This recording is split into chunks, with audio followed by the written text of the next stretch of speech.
Just off a busy highway sits a church known in Oklahoma City for its distinct architecture. From the inside, it looks a lot like any other.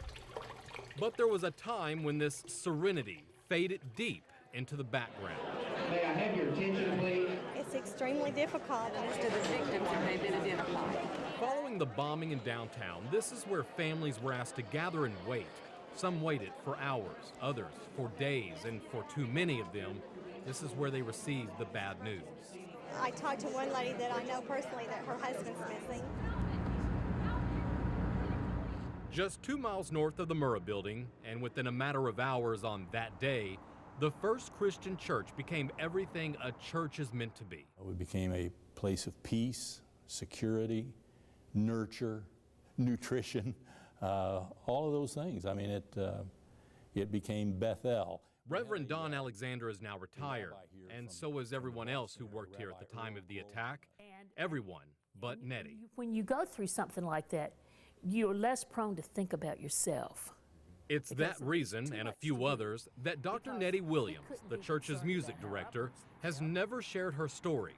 In fact, it was only this past summer she was able to take herself to the memorial, but she still can't bring herself to go inside the museum.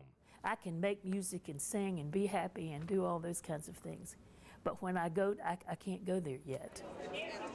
You see, for Nettie, the emotions are still there, raw and vividly clear in her mind, almost as if all of this had just happened yesterday. I think the thing that was the most troubling to me was Reverend Alexander had said, if you're in your offices and the phone rings, don't let it ring more than twice before you answer.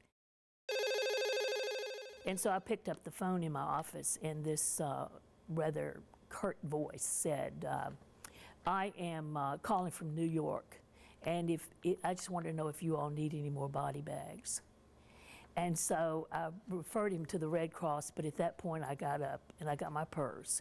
And I said, nowhere in graduate school was I ever taught to respond to something like this. But she kept going. Everyone kept going for 3 weeks straight. And it's during that time the choir room had turned into a makeshift hospital.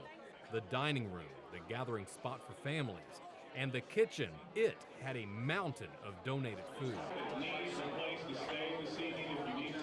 There were just numerous toys and gifts and things, but there was a doll, a box of dolls that came, and the doll is like a rag doll. Nettie kept one of the dolls, and to this day it sits in her office, but she still doesn't know where it came from.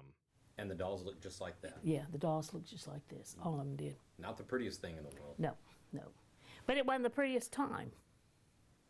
So, she's become quite a companion.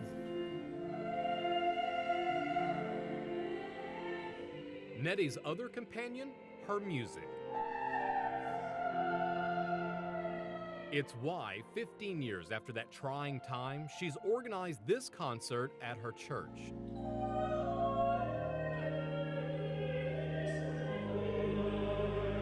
Nettie calls it a celebration for those who volunteered their time during a period that forever changed Oklahoma, the church, and herself. That event made us who we are now. You know, and for a long time, personally, I would cry at the drop of a hat. And I don't do it quite so frequently now, but you cannot go through an experience like that and it not change you your whole life, your whole perspective about everything. What was it? Arrogance, ignorance, too little room for God in some person's life? Yes, all of those things, evil emerged. But goodness was the response. I want us to all remember what it was like when we, as a church and the community, came together for a need greater than ourselves. It was more of a time of being a human being and being a responsive human being.